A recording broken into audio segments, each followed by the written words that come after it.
A paz de Cristo, meus irmãos, uma boa noite. Sejam muito bem-vindos a mais um programa Conexão Hebron.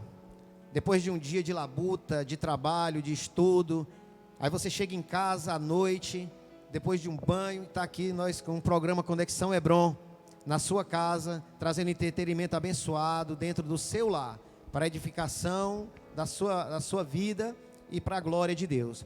Hoje o programa é especial, tanto quanto os outros também anteriores. Nós temos convidados especiais que estão conosco aqui.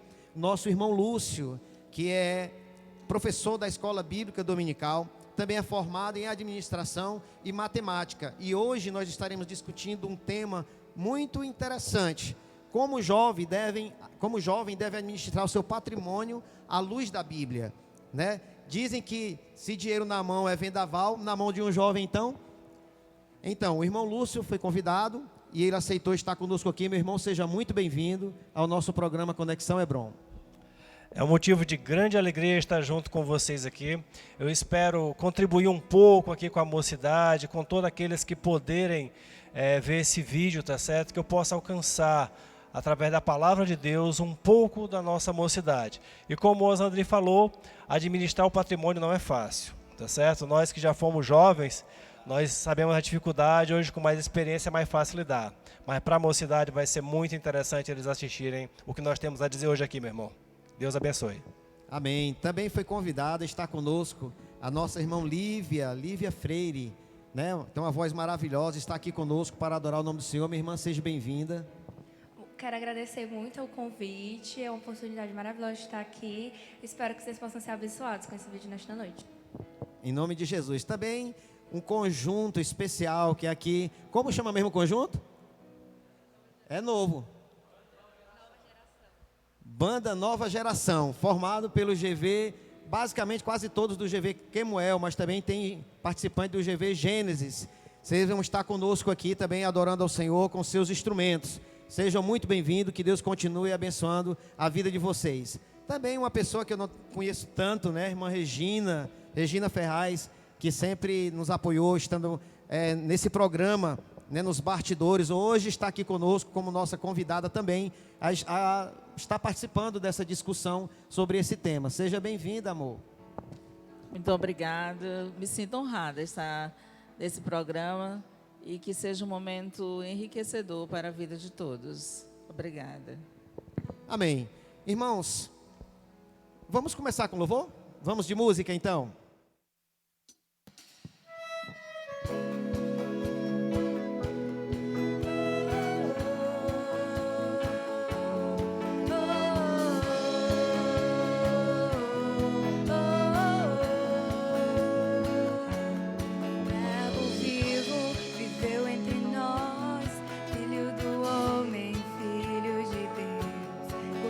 Enfermos, livrando, era chegar.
curando os enfermos, livrando os cativos.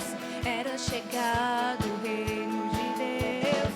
Foi humilhado, crucificado, tão rejeitado pelos seus, ressuscitado, glorificado, o inferno e a morte venceu. E agora quem dizem que tu és um profeta, um agitador qualquer.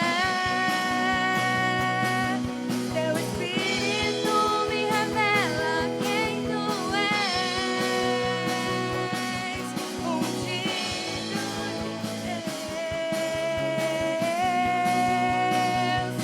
Tu és o Cristo, Filho do Deus vivo.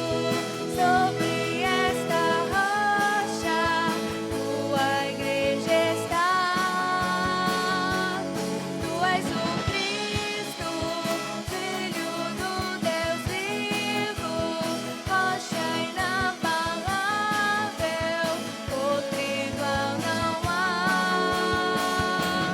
Tu és o Cristo, Filho do Deus vivo, sobre esta rocha tua igreja está. Tu és o Cristo, Filho do Deus vivo, inabalável, outro igual não há, igual não há.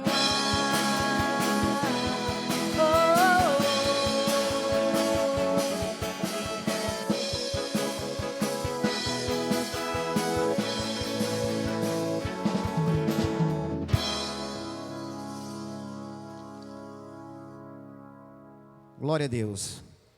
Tu és o Cristo, Filho do Deus vivo.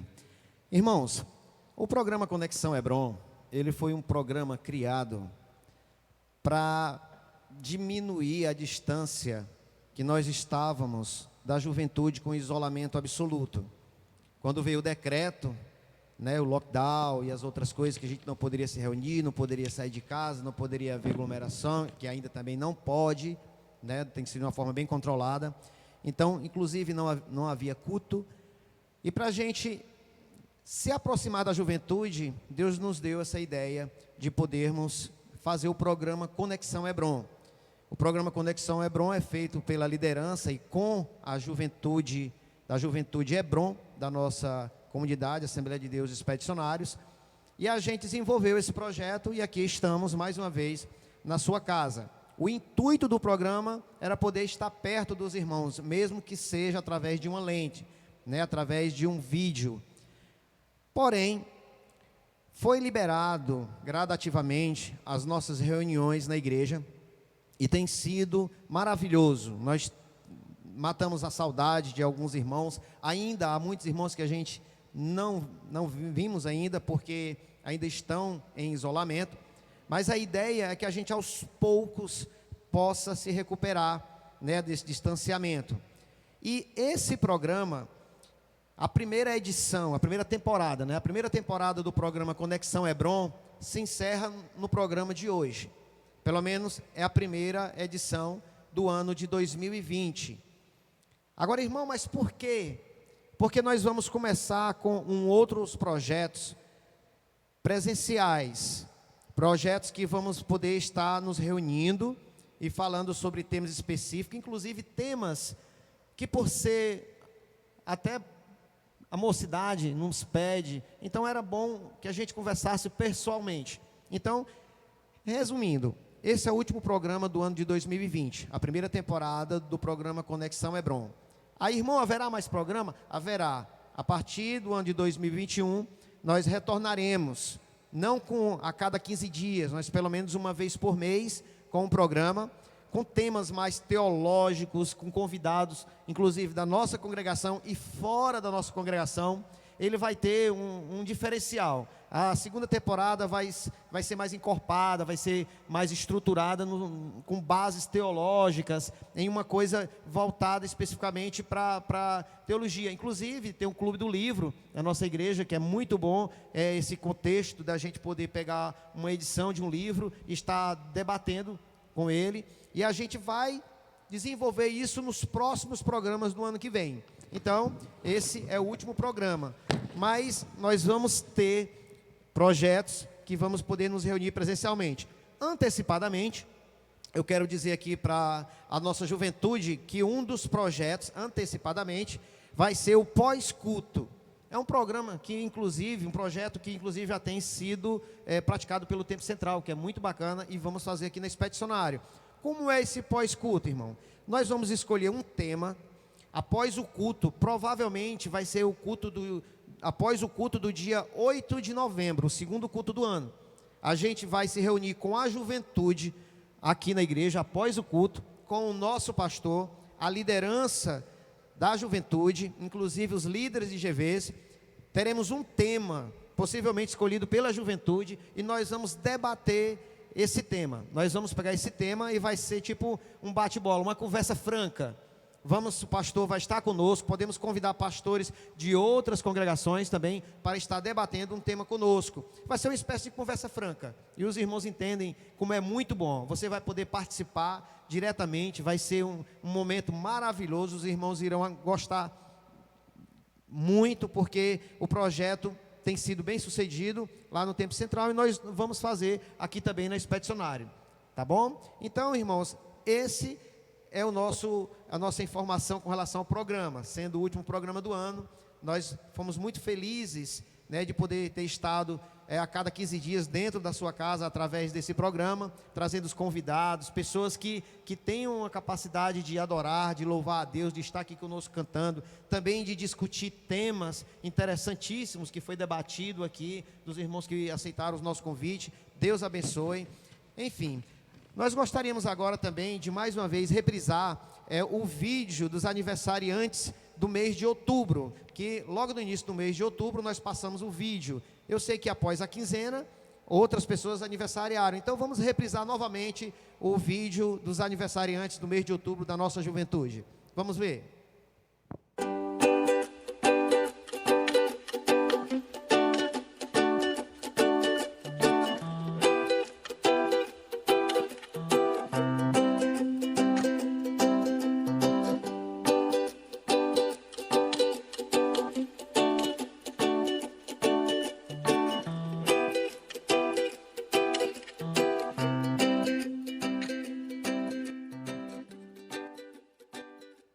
Glória a Deus. Deus abençoe os aniversariantes do mês de outubro. Em homenagem a vocês, nós vamos ouvir o próximo louvor, Perto Quero Estar.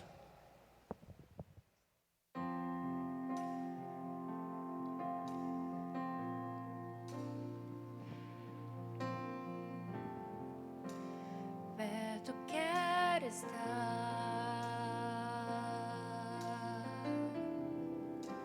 junto aos teus pés,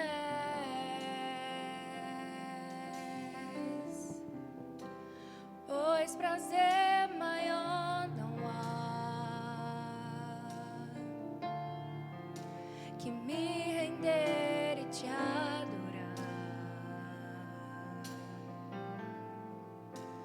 Tudo que há em mim quero te ofertar.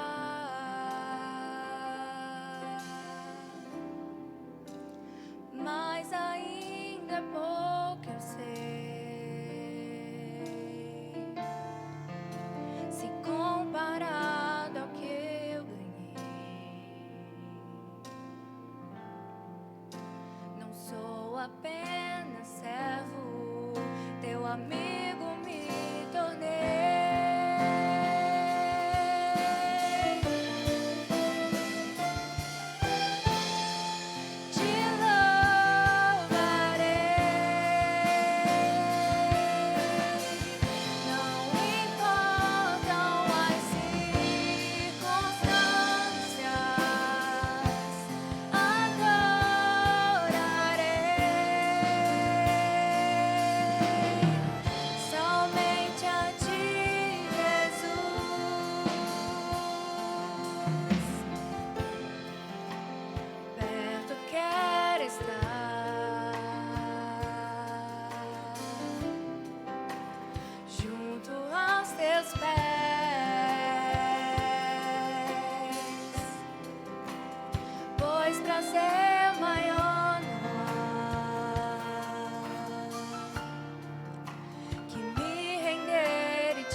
verdade,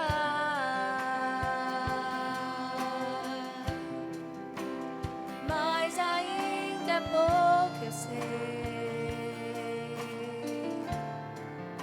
se comparado ao que eu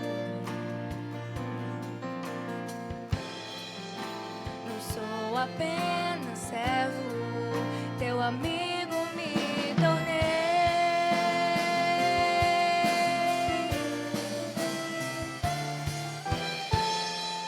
Te louvarei, não importam as circunstâncias, adorarei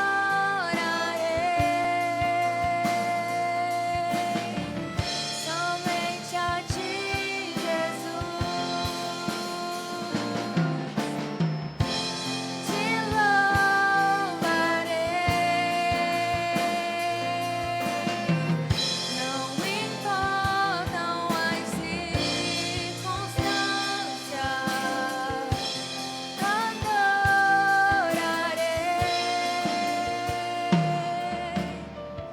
somente a ti, Jesus.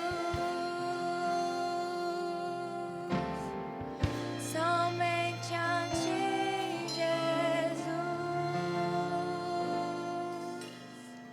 Somente a ti, Jesus.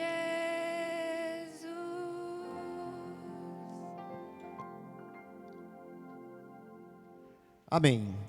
Agora nós vamos para um momento muito importante do nosso programa, que é o tema, que é um tema também bastante curioso, porque como o jovem deve administrar o seu patrimônio à luz da Bíblia, como eu falei no início do programa. A gente, como adultos, sabendo das responsabilidades que a gente tem, né, dos compromissos, etc., e sabendo disso, se desenvolve ainda uma cultura de que o dinheiro na mão é vendaval. E imagine na vida da juventude, que muitos não têm essa visão lá para frente, né, do futuro em termos de forma patrimonial, por assim dizer. E para isso o irmão Lúcio está aqui conosco para nos orientar, para falar sobre esse tema que é bastante interessante. Eu convidei o irmão Lúcio para participar do programa, e eu disse o seguinte para o irmão Lúcio, escolha o tema. Eu jamais teria a capacidade de me lembrar desse ponto que é muito importante para a vida dos nossos jovens. Irmão Lúcio, fique à vontade. Como é interessante o que lhe levou a desenvolver esse tema? Por que o irmão escolheu esse tema? Bem, Osandri, a escolha foi em virtude da minha formação, né? Eu tenho formação em administração, e a administração visa muito você saber administrar os seus recursos, saber administrar até mesmo a sua vida, né? E então eu pensei, por que não levar o tema administração para a vida dos jovens? E a questão financeira foi aquilo que me veio logo à mente, tá certo? Então, depois que o irmão me convidou, eu fui pesquisar a respeito do tema.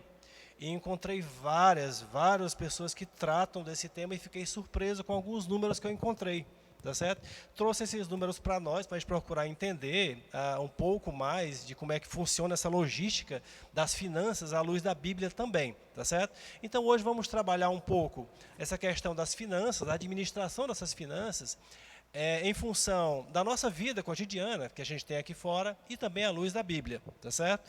Eu quero dizer para vocês que nós não vamos nos aprofundar de forma nenhuma no que é tratado de finanças, tá certo? É um tema extremamente controverso. Se vocês observarem, é muito difícil você ver uma pregação, por exemplo, falando a respeito desse tema.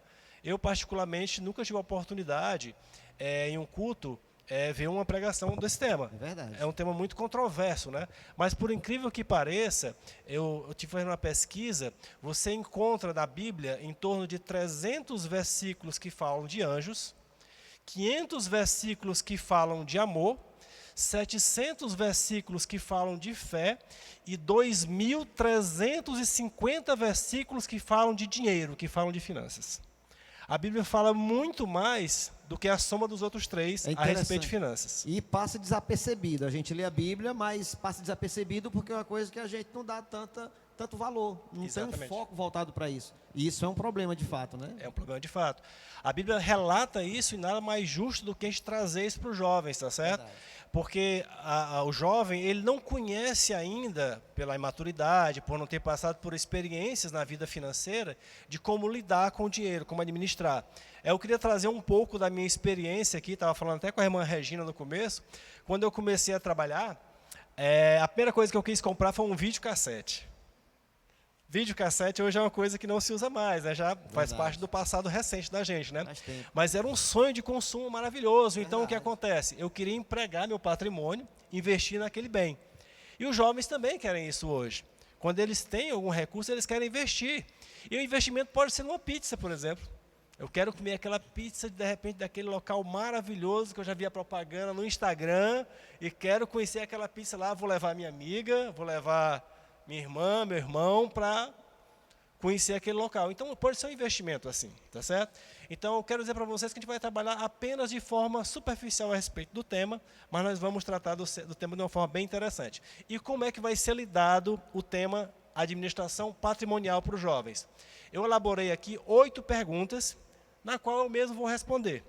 Maravilha. Tá certo? Maravilha. Então, essas perguntas, elas procuram a respeito do tema, do jovem, do cotidiano, e também traz as respostas na Bíblia. Eu, como não sou besta nem nada, fiz minha colinha, tá certo?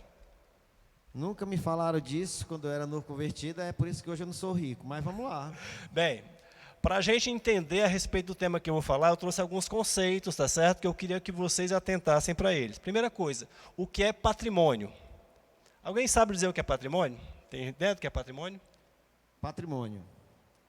Juventude, aqui, bora todo mundo no celular aí, patrimônio. O que é patrimônio? Patrimônio é um conjunto de bens, direitos e obrigações. Então, por exemplo, uma dívida que você tem com uma pessoa é um patrimônio. O outro ponto que a gente vai tratar no decorrer do tema, que a gente tem que saber a definição, é de que é poupança, tá certo? Poupança é aquele recurso que você não gasta por um período. Aquele dinheiro que você não gastou por um período é chamado de poupança. O outro termo que a gente vai usar é o que é gasto. Gasto é o sacrifício financeiro que nós temos para adquirir um bem ou um serviço. Ok? O outro ponto que a gente vai trabalhar é investimento. O que é um investimento? É uma aplicação com o intuito de você ter rentabilidade. E a outra coisa é doar. Tá certo? Então, o nosso trabalho aqui hoje vai ser nesses 3 pontos. O que é patrimônio, poupança, gastos, investimentos e doar. Doar, por incrível que pareça, vocês talvez não saibam, mas segundo o nosso imposto estadual, para você doar o dinheiro a alguém, você paga imposto. A gente não é uma coisa muito comum, mas até para doar o dinheiro você paga imposto, tá certo? Então, vai ser fundamentado nesses 3 temas. Então, eu posso começar as perguntas, André? Pronto, irmão, vamos lá. Ó, a primeira pergunta vai ser o seguinte: você é dono do seu patrimônio? Você é dono do seu patrimônio? O que é que vocês acham? Não, eu acredito que nós não somos. Nós somos verdade. mordomo. Nós não somos dono. Segundo a Bíblia, em Deuteronômios 10, 14, vai dizer o seguinte: eis que o céu e os céus do céu são do Senhor teu Deus, a terra e tudo que nela há. Então, tudo que há na terra, no céu dos céus, é do nosso Senhor. Então, nada que nós achamos que temos, na verdade, é nosso. Tudo é de Deus. Tudo é de Deus. O que é que nós somos, então? Nós somos apenas administradores do nosso patrimônio. Nós administramos. Se você tem uma quantia em dinheiro, você administra como vai usar. Se você vai poupar, se você vai investir, se você vai gastar, se você vai doar. Certo? Como você vai administrar isso é o que você vai fazer com o seu patrimônio. E outra coisa, tudo aquilo patrimônio que tem, que nós administramos, a gente vai prestar conta com Deus. Tá certo? Tudo aquilo é prestado conta com Deus. Por que é prestado conta com Deus? Porque tudo que nós temos foi Deus que deu. Tá certo? O segundo ponto, a segunda pergunta: quem manda no que é seu? Quem manda no que é seu? Deus lhe dá ordem sobre suas finanças. Deus é seu patrão. A passagem em questão vai estar em Colossenses 3, 23 e 24. Tudo quanto fizerdes, fazei com todo o coração, como ao Senhor, e não aos homens, sabendo que recebeis do Senhor o galardão da herança, porque a Cristo, o Senhor, servis. Então, tudo que nós fazemos é de Deus, e todo o nosso patrimônio é dado para Ele. Aí o que acontece? Nós vamos entrar aqui num ponto que é interessante, Osandri, que é interessante, Regina, que é interessante, Lívia, e vocês que estão assistindo. Quando nós falamos de finanças, a primeira coisa que vem à mente é o quê? Contabilidade. Contabilidade. Mas administração, economia e outras ciências também estão atreladas, tá certo? Para vocês terem uma ideia, nós temos ciências que são chamadas ciências exatas e ciências que são chamadas ciências sociais, ciências aplicadas, tá certo? A contabilidade é uma ciência social. Sabiam disso? Ela não é uma ciência exata. A matemática, 1 mais 1, quanto é? 2. E em contabilidade, quanto é 1 mais 1? É 2 também. É uma pergunta complicada, né? Por quê? Porque na contabilidade... Parece uma pegadinha, por isso que eu pensei muito. Eu até falei para os jovens aqui que eu ia fazer uma pergunta para eles e queria a atenção de vocês um instante, tá certo? Quem aqui já foi na pizzaria comer uma pizza? Todos já foram, né? Eu vou colocar um exemplo aqui para vocês de como a contabilidade pode ser tratada de uma forma diferente da matemática, tá certo? Vamos supor... Irmãos, só para os irmãos que estão assistindo de casa, o irmão Lúcio, quando ele olha para lá, é porque bem do nosso lado está a banda dos meninos. Aí por isso que a gente está assim, focando neles. A câmera não está pegando todo mundo, mas eles estão em um outro espaço, mas estão aqui do nosso lado, viu, irmãos? É verdade. E como eu tinha falado para eles, para a banda que ia fazer essa pergunta, eu chamei a atenção deles agora para eles desviarem um pouco a atenção.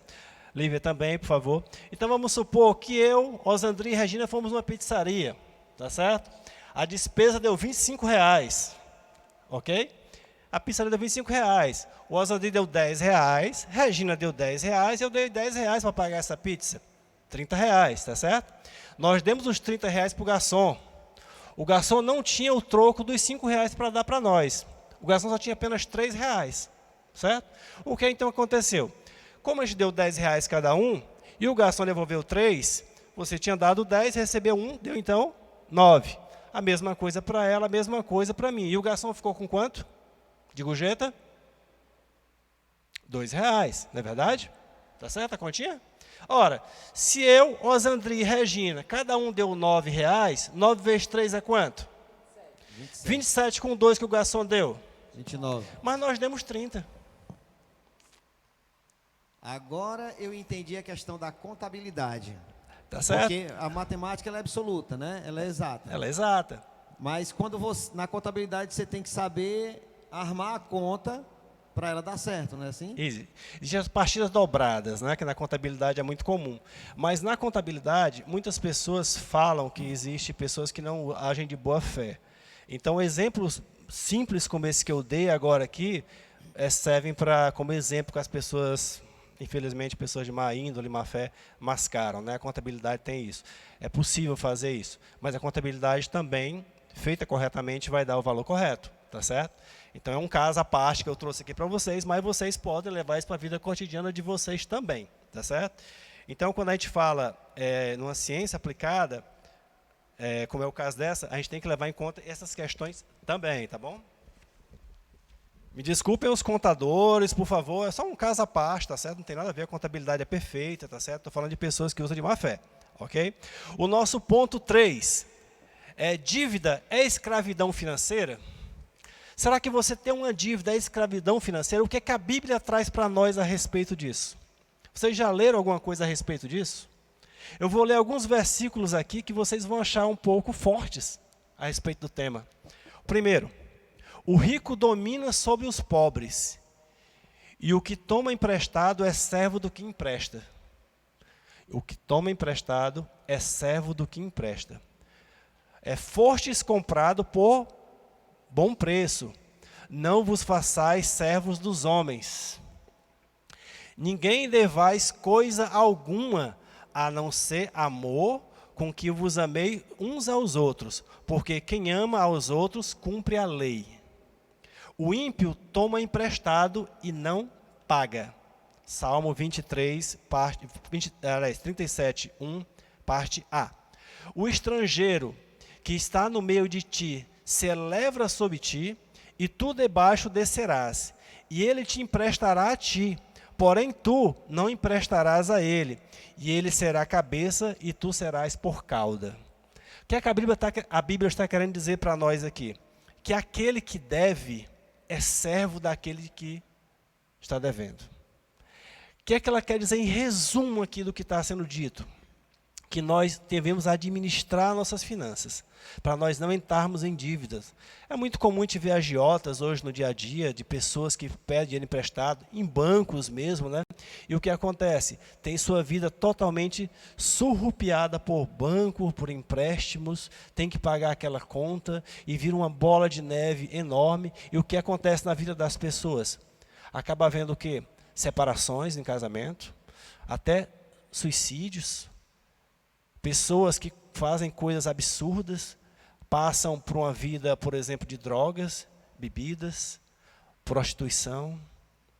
Não é verdade? Por quê? Porque não souberam administrar. E a Bíblia traz isso permanentemente para nós. A gente vai ver aqui que nós vamos ter versículos que vão desde Gênesis até Apocalipse, que vão ser citados no nosso trabalho de hoje, que a Bíblia vai relatar. Principalmente nos dias de hoje, né? É impossível a gente não dever nada a ninguém. Assim, nos dias de hoje, porque o dinheiro, a maioria do dinheiro, ele não existe de fato.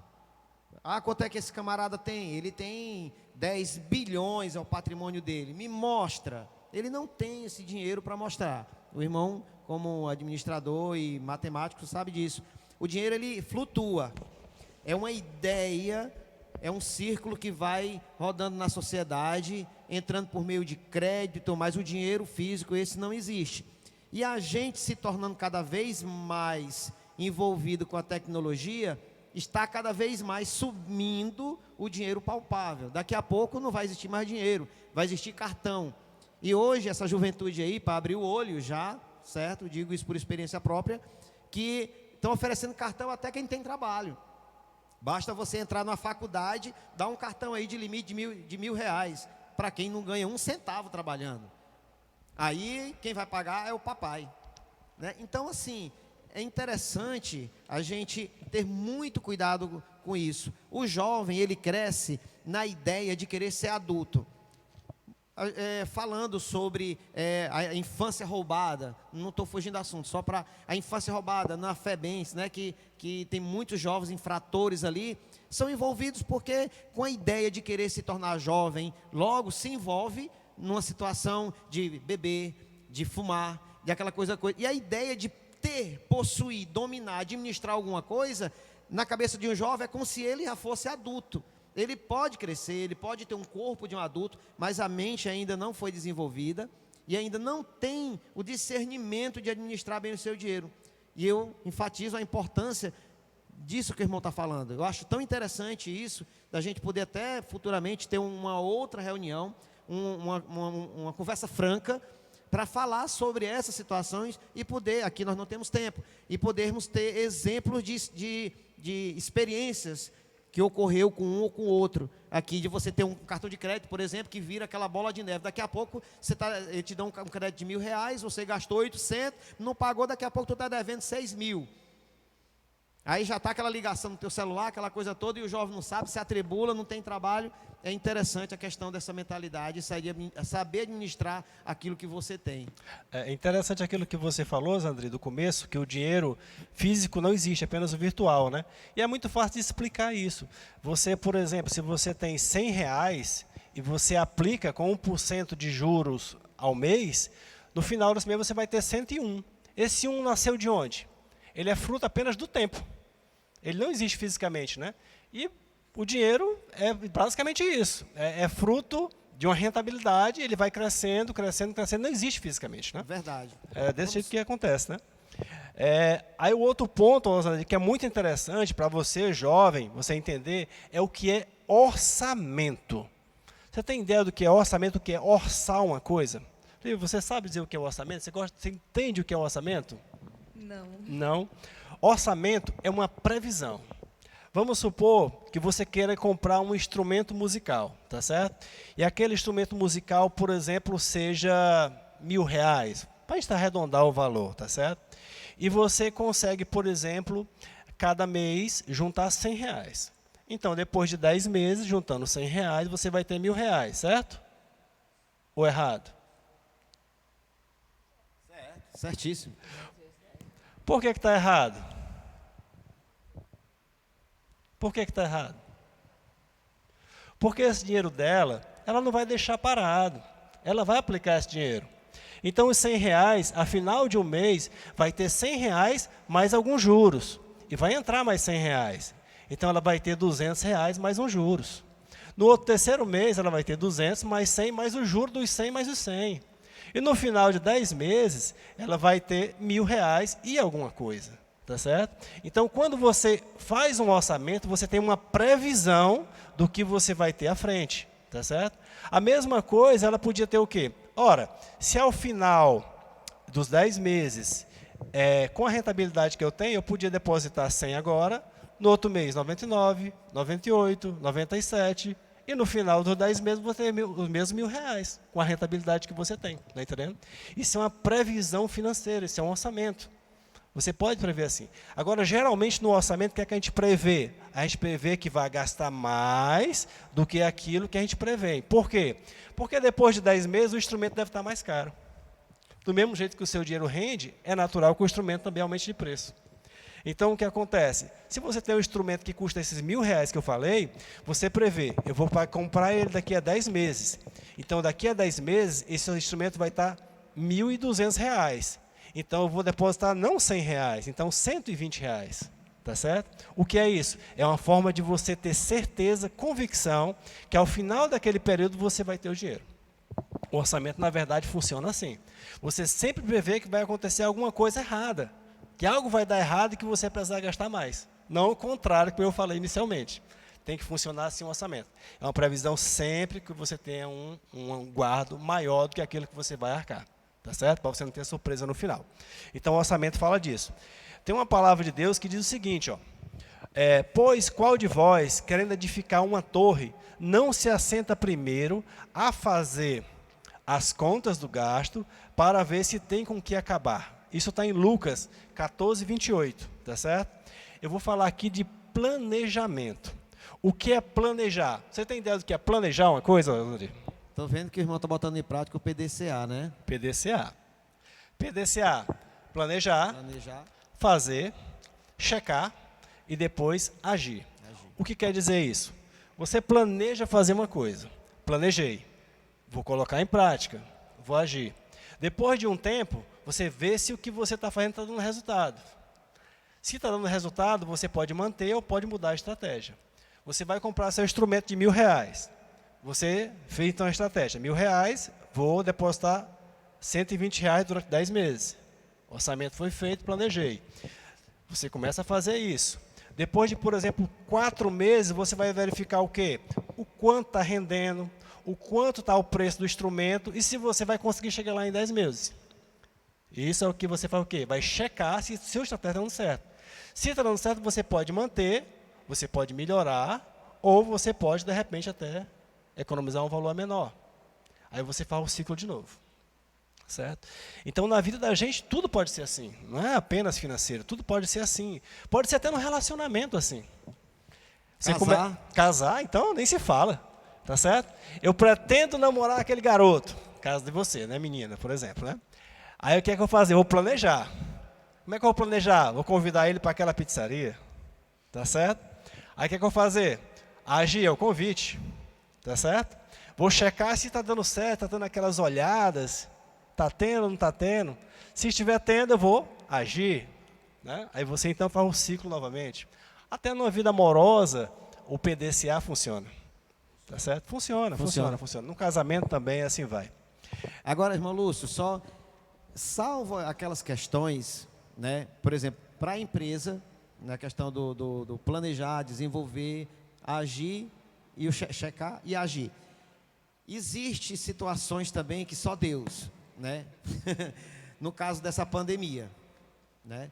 A gente sabe que, por mais que existem situações, eu até falo para o Adriel, que graças a Deus retornou ao trabalho há pouco tempo, que ele está com um projeto de comprar uma coisa. E hoje mesmo eu conversei com ele, é interessante, né? Coincidindo com o que a gente está conversando, sobre o que ele quer comprar e como ele deve fazer. Ele disse, não, pai, eu já vou ajeitar. Eu disse, não. Primeiro você tem que criar uma margem de segurança, porque a gente nunca espera acontecer o que aconteceu de fevereiro para cá. Tudo funciona de forma perfeita, tudo de forma sem falha, sem erro. A economia lá em cima, eu trabalho numa área da aviação, no aeroporto lotado, aquela coisa toda, e de repente, pá, chega a pandemia. Então mexe com a vida literalmente de todo mundo, não é só de Fortaleza, de todo mundo. Quantos jovens, que nós temos os pequenos grupos, né, o grupo de vida, quantos jovens não foram demitidos, inclusive o Adriel na época, né? Quantos jovens que ficaram ali frustrados, e agora, aquela coisa toda, quem comprou o instrumento antecipado, confiando no salário que virão, como está nessa situação? O que o irmão Lúcio está dizendo, olha, é fantástico, porque se a gente colocar até na previsão dos planejamentos que vamos fazer, do orçamento, situações catastróficas como essa, e se a pandemia vier, ninguém imagina isso, porque nunca aconteceu dessa forma, assim, já aconteceu com outras, de outras maneiras, mas a gente, na minha geração, nunca aconteceu isso. Eu tenho 46 anos, desde quando eu me entendo por gente, nunca passei por isso. Mas, para mim, é uma coisa nova, não sei como agir. E talvez a gente até nem comente, porque é coisa nova até para o irmão Lúcio também, que o irmão Lúcio deve ser equivalente à minha idade. Então, não sabemos. Com isso, vocês que são jovens, vocês que estão em casa, imaginem assim, planejam, como o irmão está dizendo, orçamentem e coloque sempre o da emergência. Vamos falar sobre isso, o da emergência. Numa situação de emergência. Muito bem, eu ganho R$1.000, eu comprei um instrumento pagando 250 por mês, pagando em 10 vezes, 2.500, é acima do que você ganha por mês? É, mas se você tirar 1/4 do seu salário, vai dar para pagar, vai sobrar 2/3, não sei quais são o seu compromisso, dá para pagar e sobra um dinheiro. E caso haja uma situação de emergência, se você é demitido de uma hora para outra, como é que vai ser? Ah, meu irmão, entregue na mão de Deus, assim não funciona. É bom você ter uma gordurinha, você ter uma zona de segurança, porque caso haja uma situação de emergência, você está resguardado. E isso é o que o irmão Lúcio está falando, né? Existe um ditado, eu vou falar para vocês agora aqui, que diz o seguinte: o apressado come cru e quente. Isso é a pura verdade, tá certo? Tem uma passagem aqui em Provérbios 21:5 que diz o seguinte: o pensamento do diligente tende só para a abundância, porém o do apressado, tão somente para a pobreza. Olha só o caso que você falou, Zandri. Vou pegar o mesmo caso aqui, o exemplo que eu tinha levado para os meninos aqui, para a Lívia. O mesmo instrumento. Vamos supor que ele tivesse comprado esse instrumento no cartão, com juros. Você ia, além de pagar os R$1.000, ia pagar o juro do cartão. Então vamos supor que de juro R$1.000, você fosse pagar R$1.200, R$200 a mais, certo? É 1/5 do valor, R$200, não é verdade? 20%, é muita coisa. Se você, em vez de fazer isso, você pegar o dinheiro e economizar, você, ao final, vai ter os R$1.000 mais uns juros. Em vez de você pagar 1.200, você pagaria os mesmos 1.000 e ainda teria rentabilidade para você. A diferença dos 200 a mais que você paga, mais os juros que você vai oferir. Então, você ganharia os 200 que você pagaria de juros, mais a rentabilidade que você oferiu. Deu para entender? Por que o apressado não é interessante? A pressa não é interessante quando você fala de finanças. A pressa é interessante em alguns momentos? É. Mas quando você fala de finanças, na maioria das vezes, não é.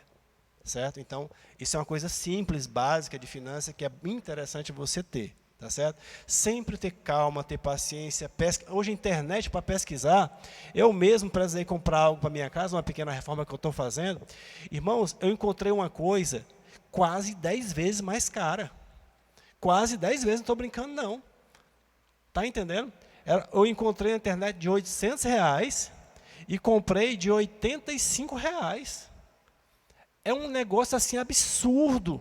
Eu até duvidei, não, vou ser enganado, vou ser lesado. comprei, veio pela internet, tá certo? Em tempo recorde, 3 dias. E perfeito.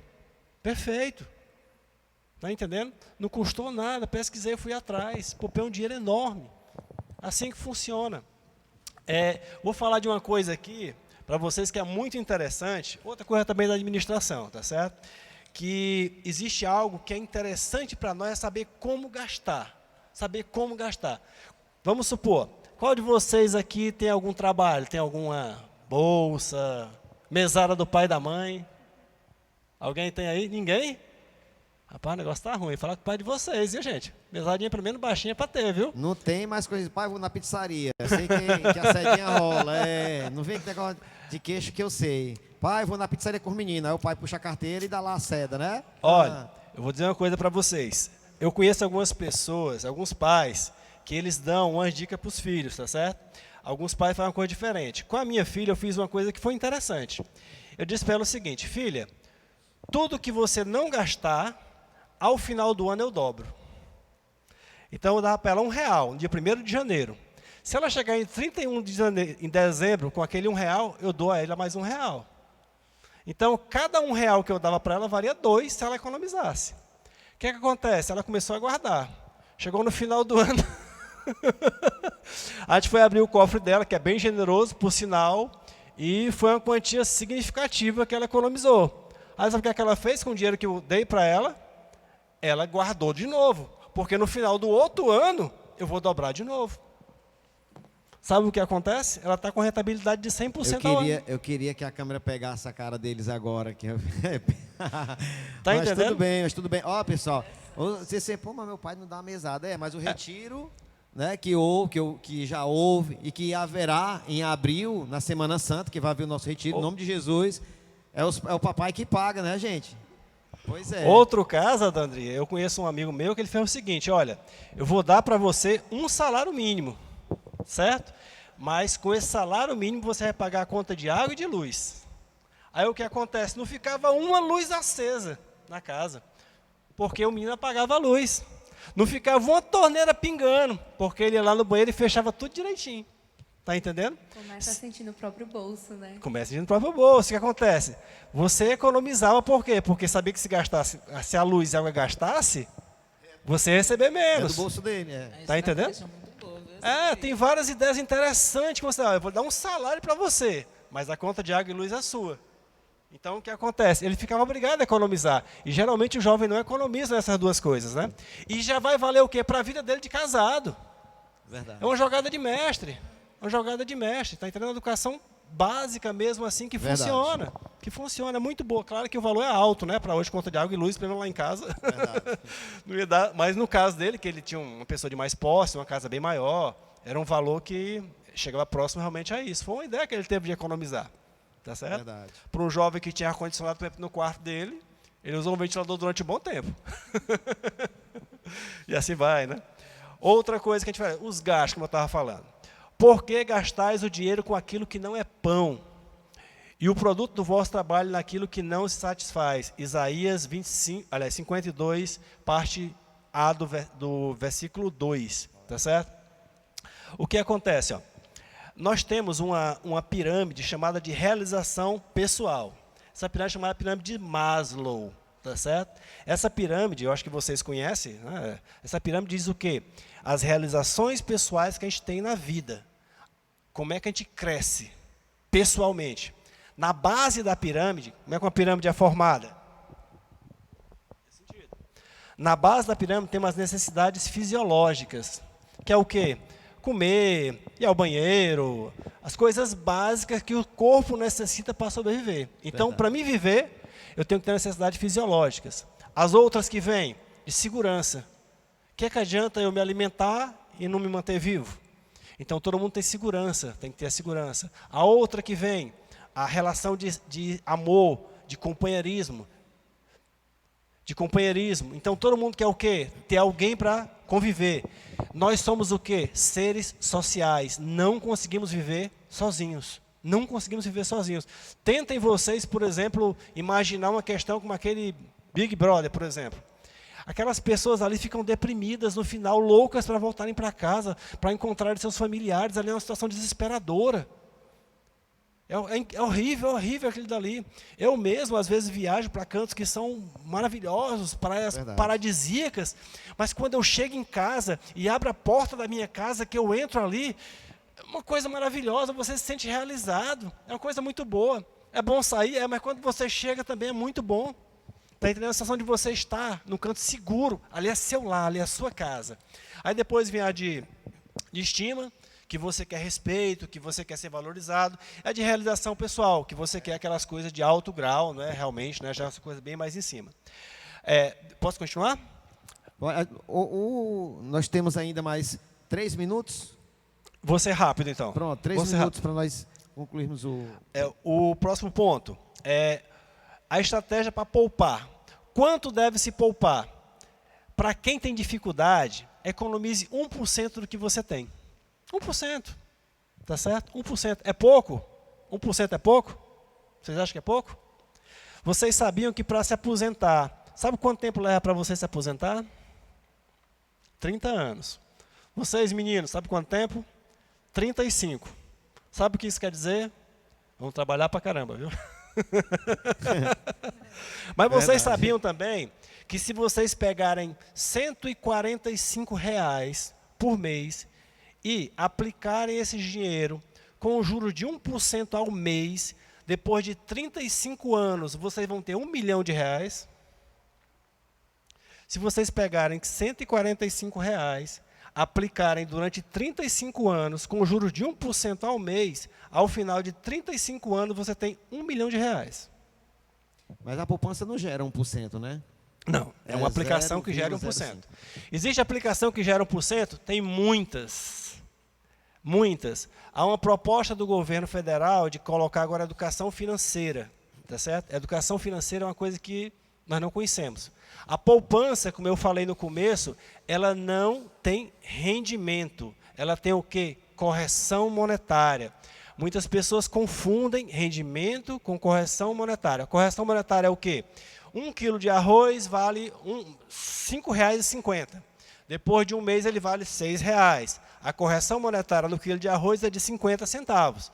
Então o que acontece? É o mesmo quilo de arroz. Ele aumentou? Aumentou. Eu corrigi apenas o valor. É o mesmo valor.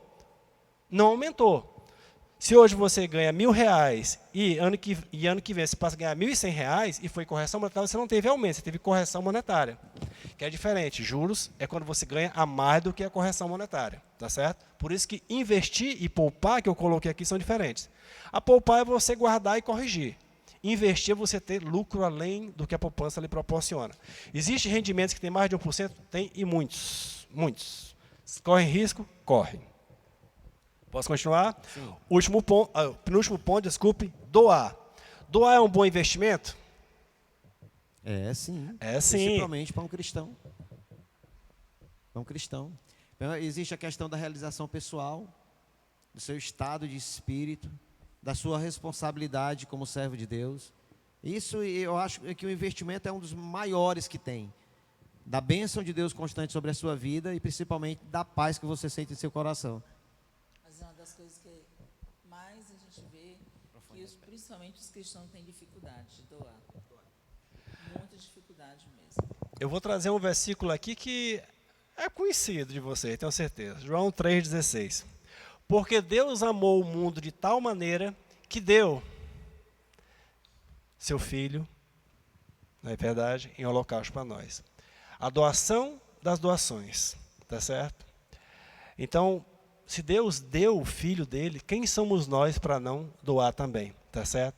Doar, há um tempo atrás, era algo entendido como não uma coisa boa, mas hoje os economistas falam, se vocês pesquisarem, como algo extremamente necessário. É uma realização pessoal, como o Sandrinho acabou de falar, e você tem uma forma de dividir aquilo que você tem. Porque já que no começo, a primeira pergunta, dizer que tudo é de Deus, então, quando você doa, você está dando para alguém aquilo que é de Deus, não que é seu. E você vai prestar contas com aquilo que Deus lhe deu. Tá certo? E a prestação de conta vai ser o quê? Com a doação, por exemplo, né? A nossa última pergunta, depois eu queria só falar a respeito dos erros, mas vou ser rápido também, tá certo? Busque conselhos, tá certo? Mas busque conselho de quem? Daquelas pessoas que conseguiram, que encontraram forma de se organizar financeiramente, tá certo? Então não adianta você buscar conselho de pessoas que não sabem economizar, não sabem administrar seu recurso. Mas, por exemplo, meu pai tem 3, 4 filhos e ganha um salário mínimo, ele não consegue economizar. Não é bem assim. Ele pode não economizar muito, mas alguma coisa ele pode economizar. Podem ter certeza disso. Por mais que seja pouco, é possível economizar, sim. Para quê? Para que você não caia em dívidas, como eu falei aqui na pergunta 3. Porque aquele que deve, serve aquele que está devendo. É servo daquele que está devendo, certo? Se torna cauda, e aquele que é deve, e aquele que deve, quem você está devendo, E o que perdoa a dívida? E o que perdoa a dívida é um abençoado. Pronto. É fantástico, irmão, esse fantástico, tema. né? O nosso tempo já extrapolou. Quer concluir? Eu queria concluir com os erros mais comuns, vou só citar eles aqui. Muitas pessoas acreditam que o dinheiro não é importante. Isso não é verdade, tá certo? Dinheiro é importante demais, ok? Se apegar a dinheiro é um erro enorme. Se apegar a dinheiro é um erro enorme. Por que é que você economiza? Porque você quer fazer aquela viagem, porque você quer comprar um apartamento, você quer comprar um carro, quer dar uma vida melhor para os seus filhos. Você economiza dinheiro para isso, tá certo? Para ter algo, para usar o dinheiro. Não se preparar para crises. Esse aqui é uma pesquisa que foi feita em 2017, e ele colocou que não se preparar para crises. Gente, existem crises como essa, do coronavírus? Não, mas existiu a Primeira Guerra Mundial, existiu a Segunda Guerra Mundial, existiu, por exemplo, a peste bubônica, existiu, por exemplo, a peste negra. Todas foram crises que aconteceram, tá certo? Parecidas com essa, não com a proporção dessa. A grande diferença do coronavírus para as outras doenças que existiram é que nas outras doenças, nas outras crises, elas começavam pela classe mais pobre da sociedade. E essa começou pela mais rica, né? A diferença foi essa, mas o impacto financeiro foi igual, tá certo? Outro ponto, não ser fiel a seus princípios. Você ter dinheiro tem que ser fiel aos seus princípios. Por exemplo, você gosta, por exemplo, de doar, mas nem todo mundo acredita que doar seja uma coisa interessante. Quem experimenta doar e sente o retorno da bênção de Deus, com certeza repete a questão de doar, de dar. A Bíblia dá que receber, né? Então, a questão de se tornar servo, de você dar, você perdoar, é melhor ainda do que se tornar senhor daquele que lhe deve, né? E outra coisa, André, que é interessante, é que quem prolifera o mal, colhe o mal. Verdade. Quem planta o bem, colhe o bem. Quem planta uma espiga de milho, 1 grão de milho, não colhe 1 grão de milho. Colhe uma espiga inteira, várias espigas, né? Irmão, infelizmente o tempo já não nos ajudou. O tema é muito bom, muito bom. Muito bom. Né? É uma coisa interessantíssima, até para mim. Eu particularmente, eu tenho 26 anos de fé, nunca participei de um debate dessa forma, enriquecedor. Amém.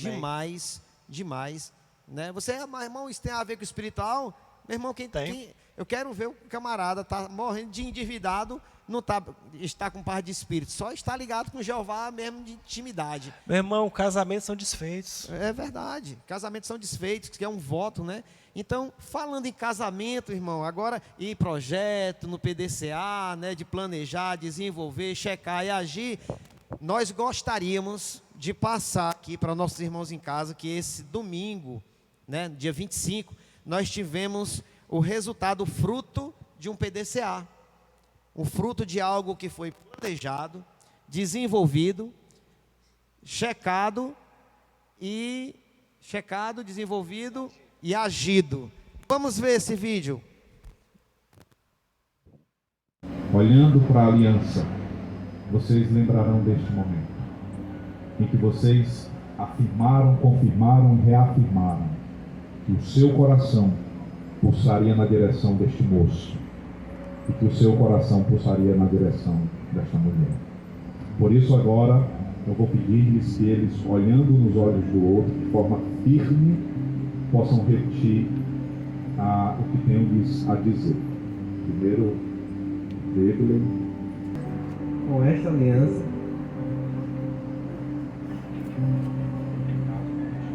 eu me caso contigo. coração ao teu, minha vida a tua. Hoje, te faço participante de todo o meu futuro.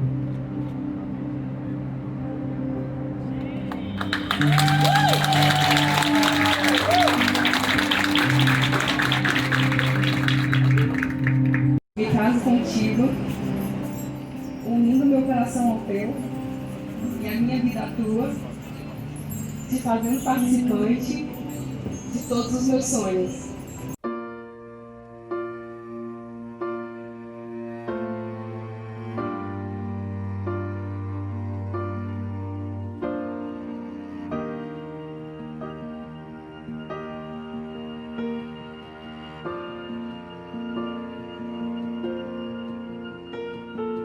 Heart beats fast, colors and promises.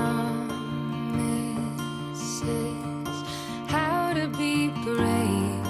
How can I love when I'm afraid to fall? But watching you stand alone, all of my doubt suddenly goes away somehow. One step closer. I have died every day waiting for you, darling. Don't be afraid. I have loved you for 1,000 years. I love you for 1,000 more.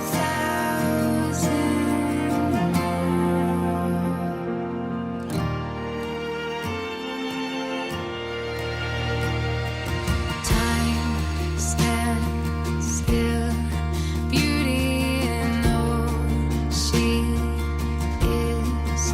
I will be brave.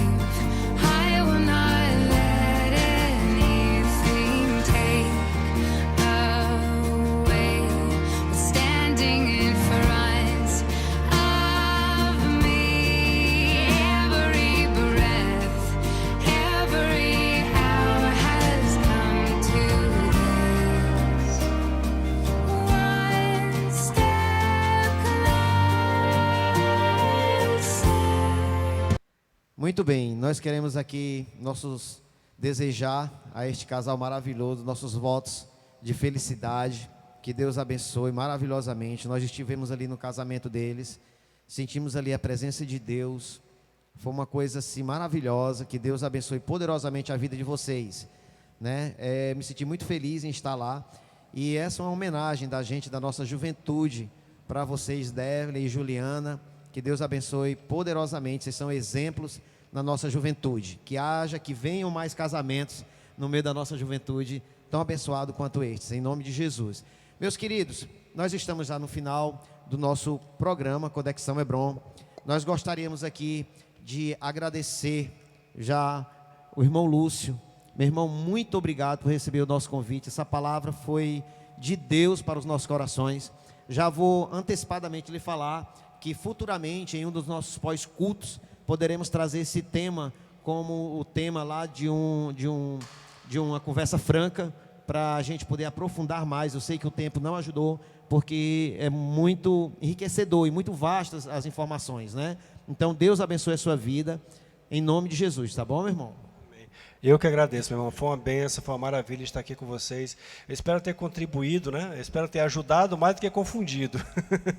É um assunto muito vasto, realmente, que a gente poderia um dia tratar com mais carinho, com mais cuidado, Verdade. com mais pessoas, né? Com um estudo mais aprofundado, tá certo? Mas eu espero ter ajudado aqui muito mesmo. E foi um prazer.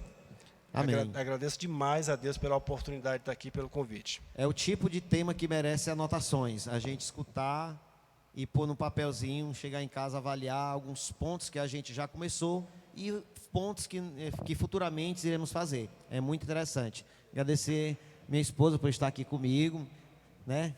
Foi Regina. muito bom. Olha, eu gostaria de ter ouvido falar sobre esse tema há uns 30 anos atrás. Sabe? 20 anos. Eu aprendi muito. Eu sei que agora eu vou passar para minha filha, né? Na realidade, a gente está passando. e a gente vai contribuir para que outras pessoas não errem quanto eu errei muito relacionado a esse tema.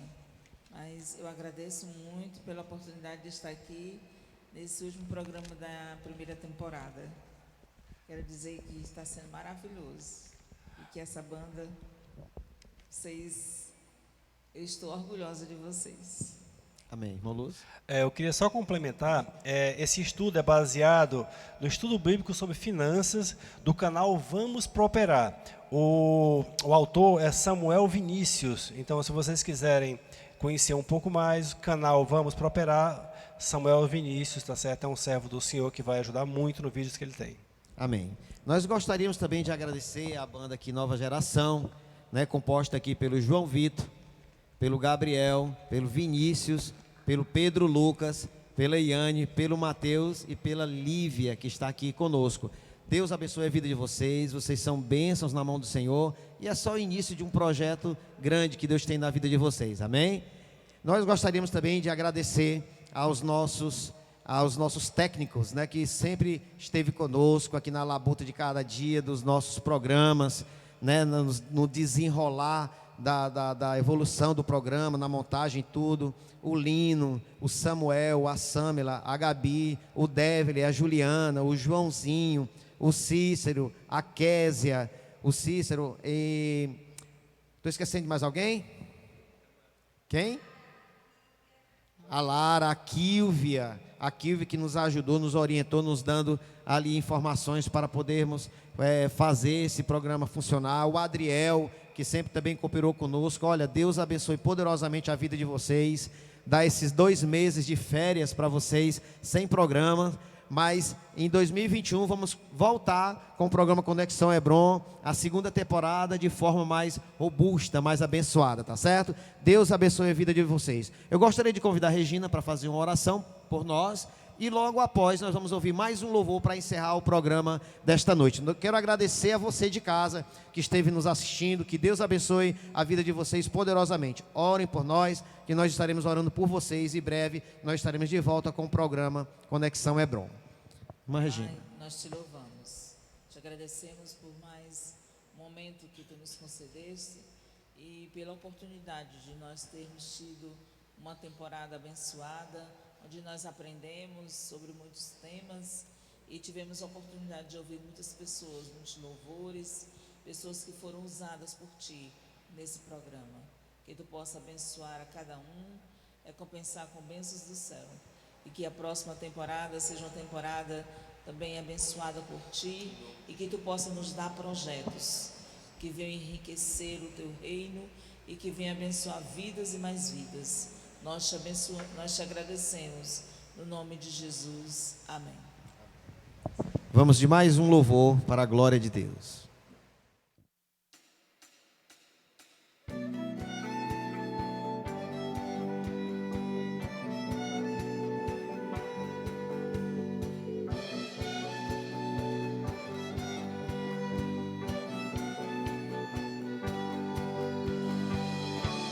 Deixou sua glória, foi por amor, foi por amor.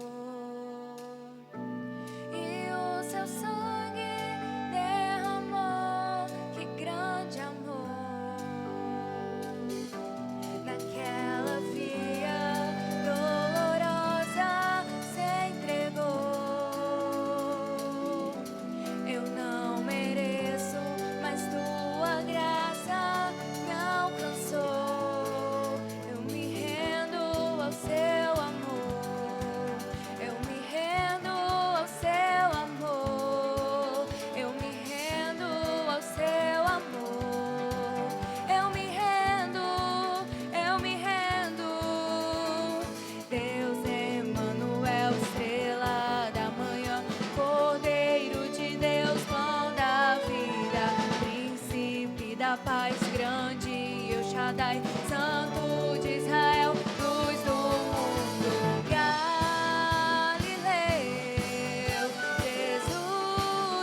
Jesus, Jesus.